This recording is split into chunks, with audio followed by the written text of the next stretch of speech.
శాస్త్రవేత్తలు, పరిశోధకులు ప్రపంచవ్యాప్తంగా ఎన్నో విషయాలను కనుక్కుంటూనే ఉన్నారు. మరెన్నింటినో ఆవిష్కరించారు. అయితే ఈ రోజు వరకు వారికి అర్థం కాని విషయం ఏంటంటే, మనిషికి ప్రేమ ఎప్పుడు పుడుతుంది అనే ప్రశ్నకు సమాధానం లేకపోవటం. సృష్టిలో ఎవరూ దీన్ని కనుక్కోలేకపోయారు.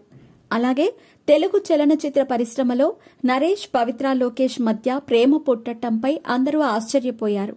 లేటు వయసులో ఘాటు రొమాన్స్ అవసరమా అనేవారు కూడా ఎందరో ఉన్నారు. కానీ ఇటువంటి విమర్శలను వారు పట్టించుకోలేదు. కొద్ది రోజులు ప్రేమించుకున్న తర్వాత వివాహం చేసుకుని అందరికీ గుండెపోటు వచ్చేంత షాక్ ఇచ్చారు. సామాజిక మాధ్యమాల్లో వీరిద్దరి వివాహానికి సంబంధించిన విషయం సంచలనాన్ని కలిగించింది.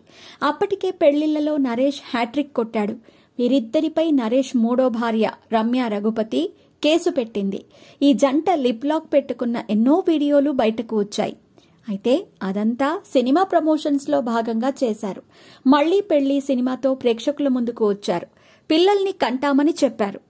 ఇటీవలే ఓ ఇంటర్వ్యూలో పాల్గొన్న పవిత్ర, నరేష్ అందరికీ షాక్ ఇచ్చేలా కామెంట్లు చేశారు. తాము పిల్లల్ని కనాలనుకోవటం లేదని, ఇప్పటికే ఉన్న పిల్లలు తమ పిల్లలేనని ప్రకటించారు. తమ ఆస్తి వారికే చెందుతుందన్నారు. దీంతో ఈ వార్త సామాజిక మాధ్యమాల్లో వైరల్ గా మారింది. ఏంటి వీళ్ళిద్దరూ ఇలా మారిపోయారంటూ నెటిజన్లు కామెంట్లు పెడుతున్నారు. పిల్లల్ని కనే విషయంలో ఇద్దరి మధ్య ఏమైనా విభేదాలు తలెత్తాయా? కొద్ది రోజులు కలిసుండి తరువాత విడిపోవాలనుకుంటున్నారా అంటూ చర్చించుకుంటున్నారు.